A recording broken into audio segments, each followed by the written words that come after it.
Bismillah ar-Rahman ar-Rahim. Starting physiology, inshallah. I need you to answer very, very quickly because we have so much to do. So, what is most important about physiology in the exam? Forget about basic physiology. Forgot about questions about basic physiology. Please, please do not ever enter MRCOG Part 1 exam without physiology of pregnancy and changes of physiology in pregnancy. This is the most important question. Physiology in pregnancy, just changes, of course, electrolyte balance and imbalance in means of surgery, and acid-base balance, and fetal placental circulation and placental physiology. Those four are the main four topics of physiology in the exam. Any other question about basic physiology will be covered in recalls and mainly covered in the question bank in many books. Okay? So if we are going to talk about the changes in pregnancy, but before, this slide had two mistakes. I'm not sure if I uploaded the corrected file, so please assure me if I have done it or not. Mean arterial pressure, it was written systolic. This is wrong. It's systolic plus third pulse pressure, or systolic plus 2/3 diastolic pressure. Okay, so this was a mistake. The other mistake was the shock index. It was heart rate over cardiac output. No, it's heart rate over systolic blood pressure, not the cardiac output. Okay? Anyway, the most important question is how to calculate the stroke volume. So cardiac output is the stroke volume multiply the heart rate. So if we are going to calculate the stroke volume, we are going to divide the cardiac output over heart rate. What happened in pregnancy? In pregnancy, many things will increase because the metabolism will increase and because there is extra circulation that is formed in the body of the pregnant woman, the fetal circulation, the placental circulation. So the total blood volume will increase by about 30%. The plasma volume will increase about 45%. Red cell mass only 25 to 30%. And this explains why there is dilution or physiological anemia, because the plasma volume increased more than the red cell mass, right? As a logical result, the heart rate will be more to compensate the changes of the total blood volume. The stroke volume, of course, will be more because the cardiac output and the heart rate, both of them increase. Ejection fraction, more than 60% is considered normal. When it's less than 45%, this is heart problem. This is what we call peripartum cardiomyopathy. Peripartum cardiomyopathy, guys, is a disease that can affect any woman during pregnancy and until 40 days after pregnancy. What happens? The patient will have manifestation of heart problem, and she's not a cardiac patient. She had never suffered from any cardiac manifestation before. She's not hypertensive. She's not MI patient. She's not. And once from the scratch, she had shortness of breath, chest pain, and when we measure the ejection fraction, we find it less than or equal 45. This is peripartum cardiomyopathy. And as you know, the most common cause of death overall in women in UK is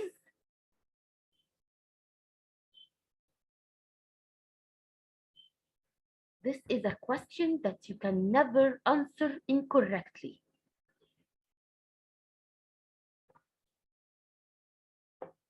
The most common cause of death in women, pregnant women in UK.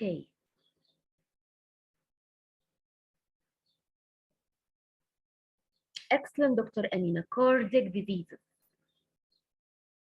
Cardiac diseases is the most common cause of common maternal death overall, or the indirect cause of death or maternal death. The most common direct cause or maternal, direct cause of maternal death is what?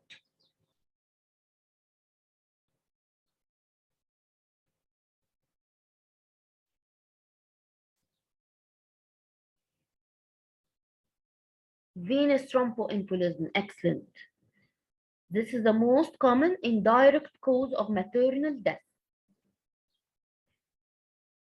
Okay, Dr. Heba, you have joined us. Not pulmonary embolism only, any VTE.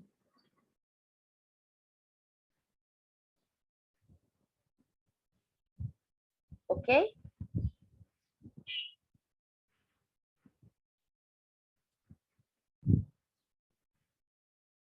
So if they ask about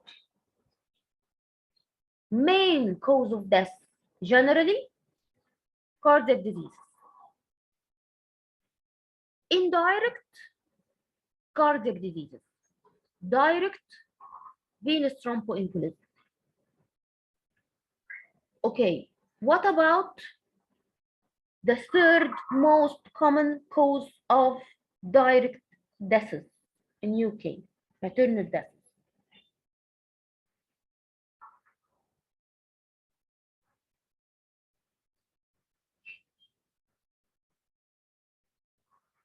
No, not hemorrhage. Suicide. Suicide. And that's why they have full attention on psychological assessment of patients, especially postpartum. Okay, and we use what's called Edinburgh scale or Edinburgh questionnaire to detect postnatal or postpartum depression. Okay, don't forget that systolic blood pressure does not change during pregnancy. Normally, it does not change. Diastolic, on the other hand, will decrease by 20%. Why? Because the systemic vascular resistance will decrease by 20%. Okay. Second direct cause. It's not mentioned. I'm not sure it's mentioned in the latest report directly. Let me check the latest report again.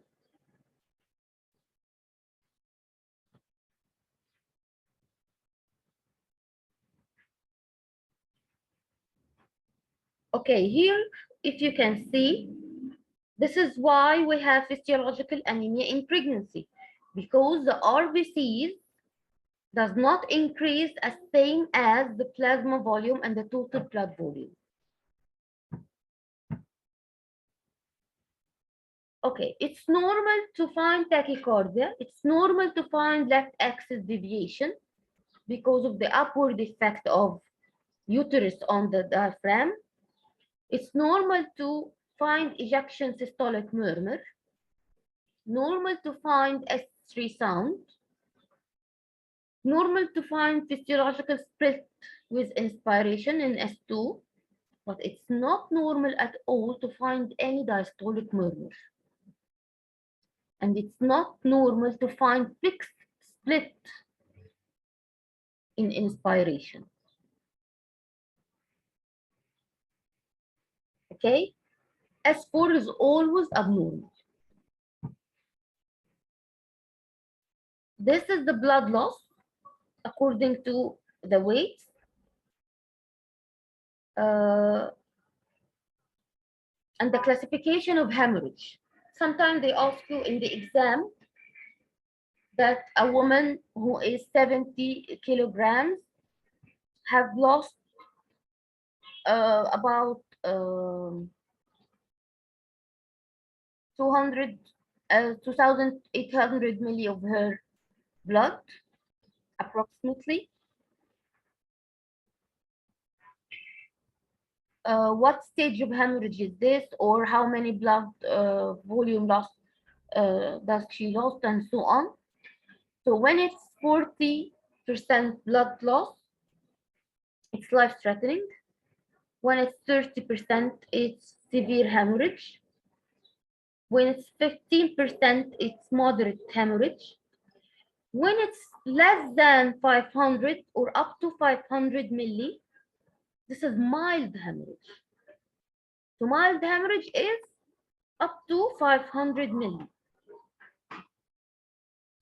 Okay? When it's 1,500, which means third of, or approximately third of her blood is lost, this is severe hemorrhage. When it's more than 40, this is life-threatening. Okay? ECG changes in pregnancy is really important.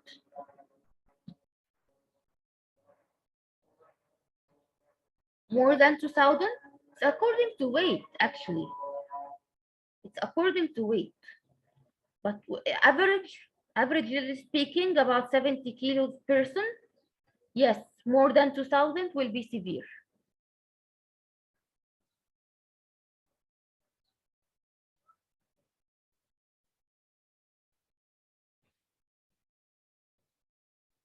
Okay? Cardiovascular changes during labor, very, very important. With each contraction, we are going to notice increase in the cardiac output from 50 to 60% increase. Okay?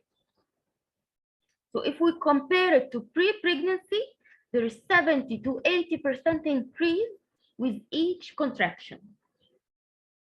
If we compare it to pre-pregnancy. Why there is increase in the cardiac output during labor? Because of course, due to the pain, will stimulate the sympathetic nervous system. There will be increase in adrenaline and noradrenaline. It will cause increase in heart rate. Also, there is auto transfusion of about 300 to 500 milli of blood from the uteroplacental circulation to the systemic circulation during labor. That's why the transmission of something like HIV will be most dangerous during labor. That's why anaphylaxis of the baby's antibodies to RH negative mother will happen during labor because of this auto transfusion. Okay? Sometimes they ask you about the mechanism of spinal anesthesia. How spinal anesthesia cause hypotension? We know that spinal anesthesia will decrease the systemic venous return. How it do so? Spinal anesthesia will decrease the secretion of acetylcholine in pre-sympathetic neurons, right? The net result will be decrease in the sympathetic venous return, and so hypotension. This is an exam question. It's an old one, but sometimes they love to bring back old question because it came in different forms. How we deal with hypotension during labor? By phenylephrine administration. Okay, the ECG changes during labor, also an exam question. In pregnancy, normally you can find inverted T wave, depressed ST in AVF. You can find dual Q waves.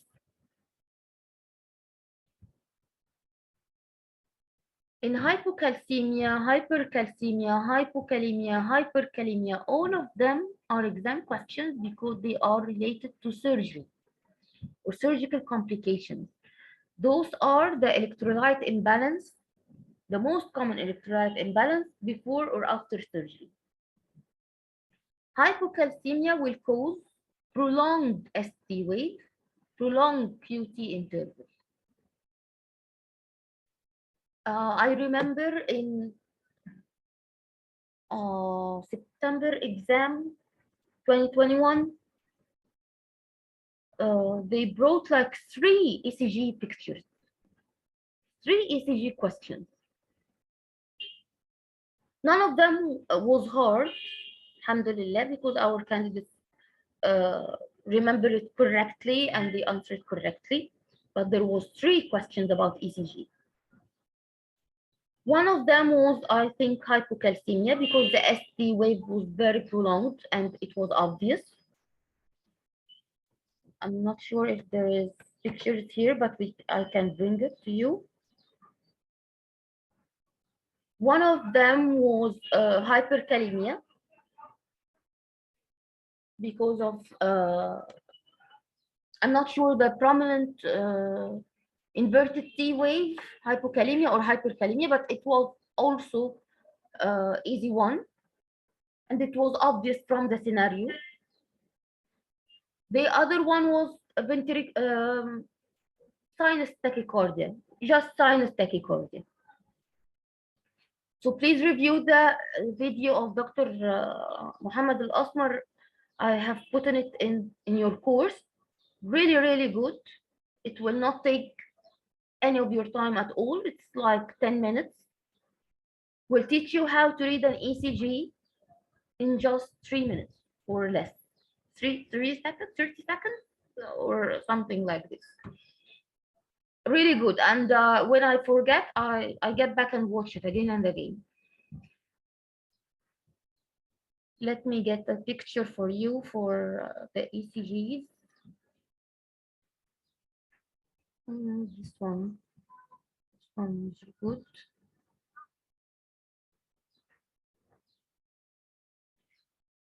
You know, when we read an ECG, we look over the rate, the rhythm. The rate, is it tachycardia or it's bradycardia? The rhythm, is it normal rhythm or the rhythm is irregular? Then we look over the waves itself. So hyperkalemia, for example, you are going to find wide or flat P wave. This is normal P wave. This is flat P wave. You are going to find wide QRS, obvious wide QRS. I'm not going to tell you times of seconds and calculate the boxes and so on. No, the normal QRS is obvious. The wide one is obvious. And there is tall peaked T wave. Look here. The T wave inverted. That's why there is prolonged U wave. When the T wave is inverted, it gives us what's called U wave. Okay? They call it pull and push effect. When you find this pull of the T wave, this is hyperkalemia. When you find this push of the T wave or the inverted T wave, this is hypokalemia. If you find this picture in a pregnant woman, this is normal or abnormal. And she has no manifestation, no cardiac manifestation.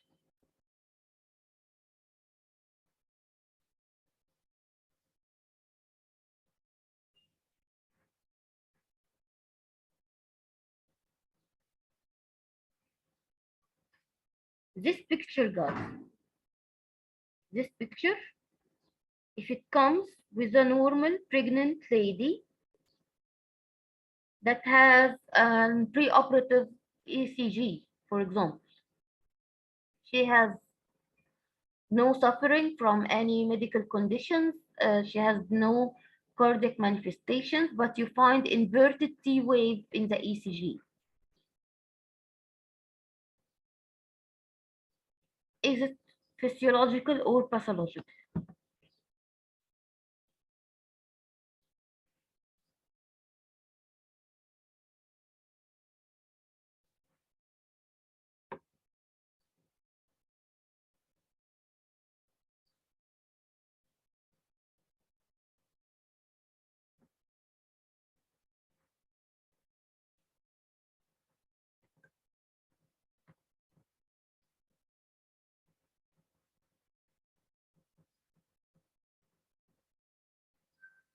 Guys, can you hear me?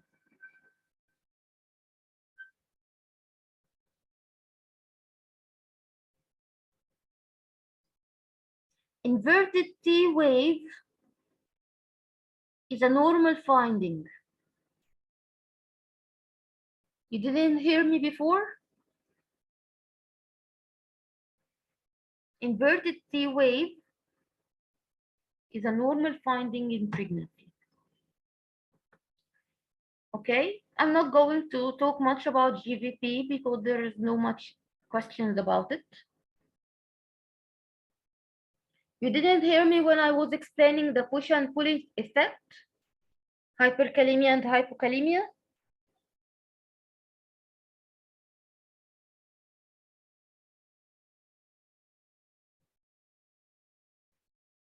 All of you guys or just Dr. Amina?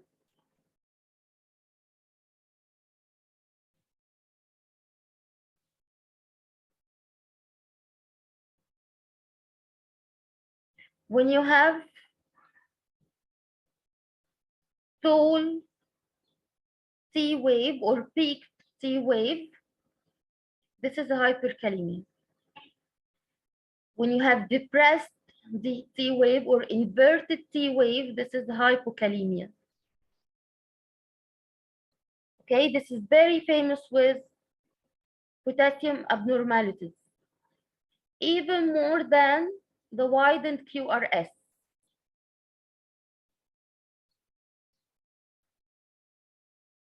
Okay, and ECG is really important in the exam because, as I told you, sometimes they bring like 3 ECGs in the exam. They are not hard. First thing we do is to see if the rate is normal or not. Is it tachy or brady or normal rate? Then the rhythm.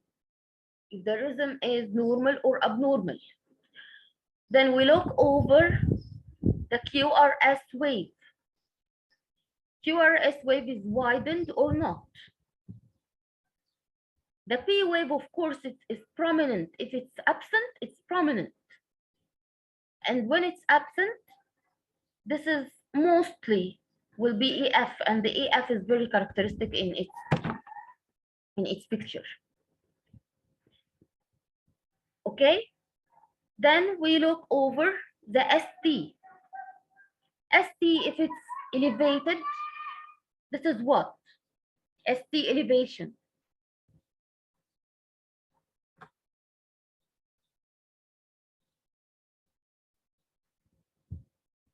ST elevation usually happens with which condition?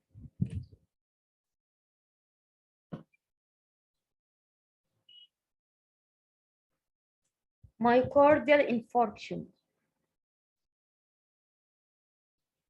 This is a must to know piece of information. ST elevation is the pathognomonic feature of myocardial infarction.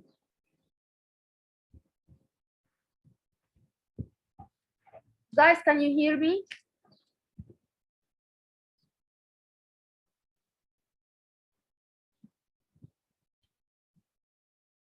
Okay, thank you. When we have ST depression in a pregnant woman, especially if it's in AVF lead, this is normal. Okay? But if this patient is not pregnant and the ST depression is not in the AVF, this also can be myocardial infarction. But we are not cardiologists.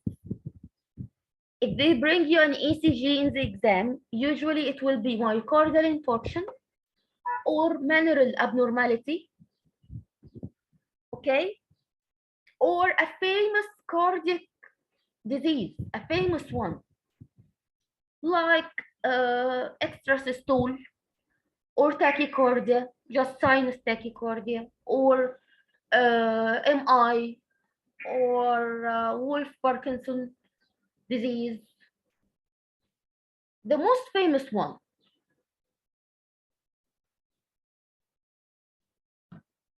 Okay?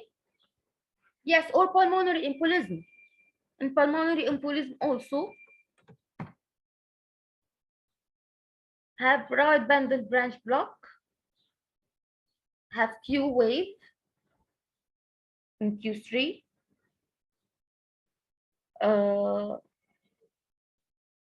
Yes, exactly. That's why a bundle branch block is important to know in ECG, but it's not common. It's not as common as other conditions, and it will be very obvious from the scenario. It will be very obvious from the scenario. Okay. When we talk about anemia, it's very important to know the threshold to diagnose anemia. 11 in first trimester, 10.5 in second and third trimester, 10 milligram or 100 grams in postpartum. Maximum dilution happens by 24 weeks. The lifespan of RBCs, the lifespans of platelets also are exam questions. When can we say we have a thrombocytopenia? When we have platelets below 150. Is this normal? Yes. Do we have dilutional thrombocytopenia in pregnancy? Yes.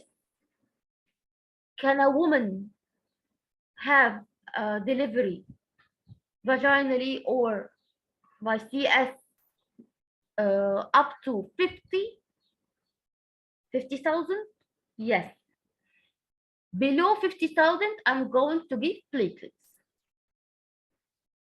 Below 50,000 only. Okay?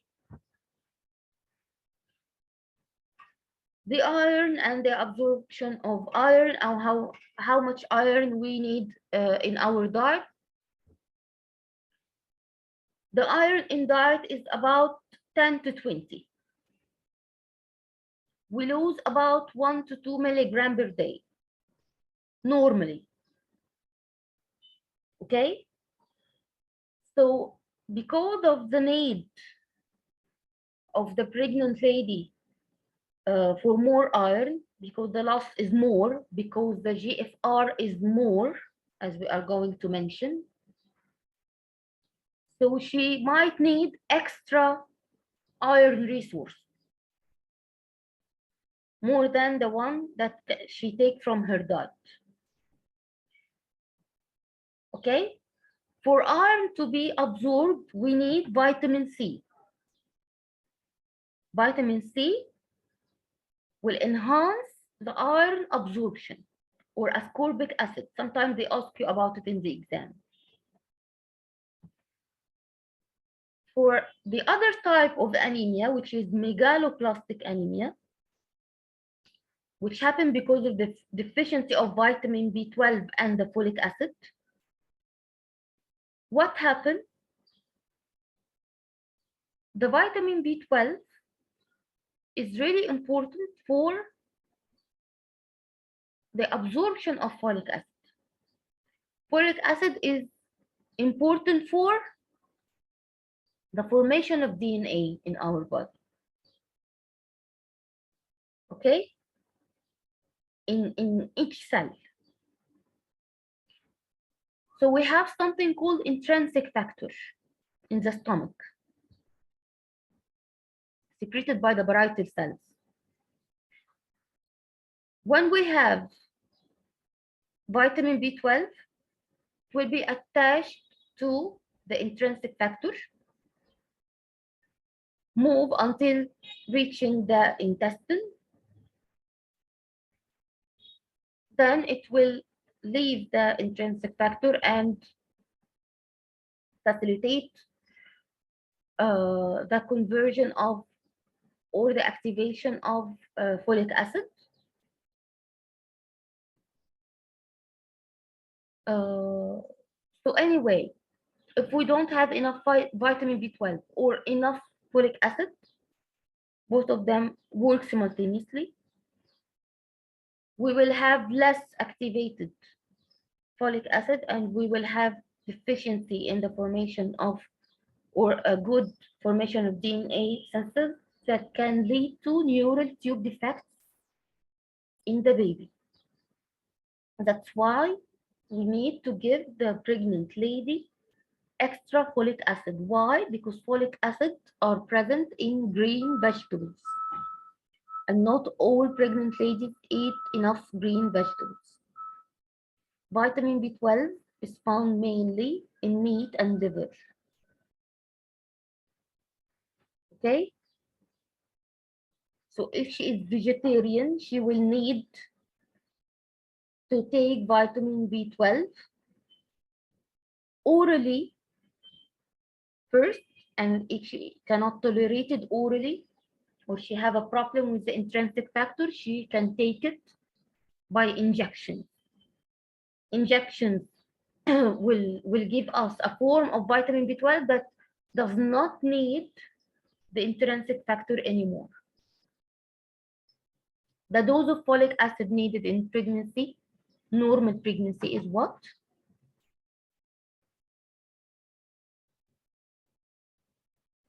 For the low risk cases, the dose is very important. 400 micrograms. Okay? The dose for, excellent Dr. Heber, the dose for high risk patient,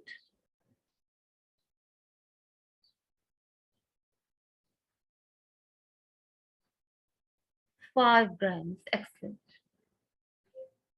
So I think this question now is really easy.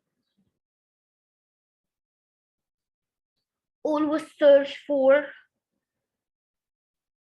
red cell increase of about 20 to 30%, okay?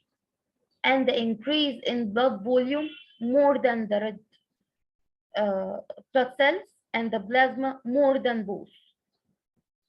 So this one is Z, of course. Okay. What about this one? It's really easy. A woman presents to antenatal clinic at 30 weeks of gestation with vulval varicosities. What is the most likely cause?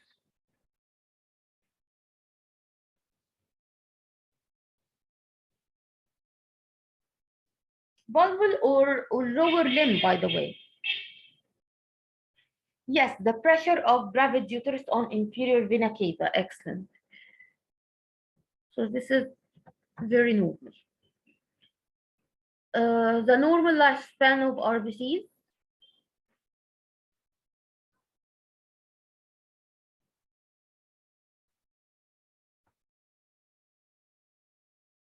Do you have the whole PDF, Dr. Siren? You have the whole PDF on the website.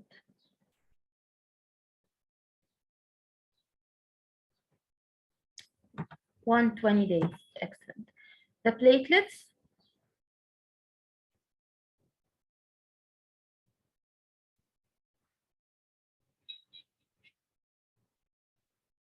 The lifespan of platelets is 5 to 10 days. Can any of you remember the shelf life of blood or RBCs? Because this came as a question also recently. The shelf life. Excellent, Dr. Heba. It's about 5 weeks. About 5 weeks.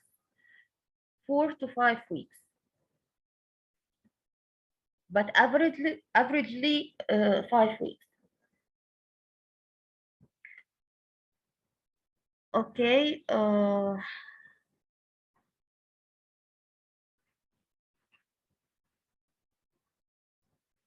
I think this question is easy now. Yes, mainly we don't store whole blood, we store RBCs. When they say shelf life of blood, mainly they mean RBCs.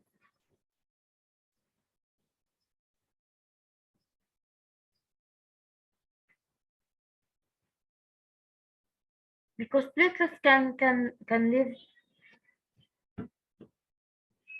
Shelf life of platelets. Who knows shelf life of platelets?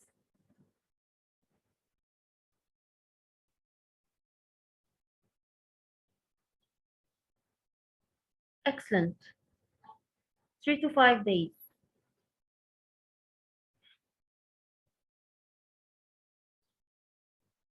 So when they usually ask you blood shelf life, they usually mean RBCs back.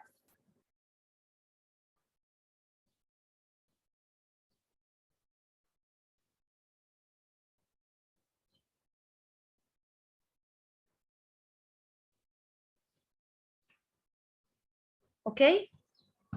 Excellent, Dr. Anemia. Normal ejection fraction in pregnancy. This is a very important question. Who can remember?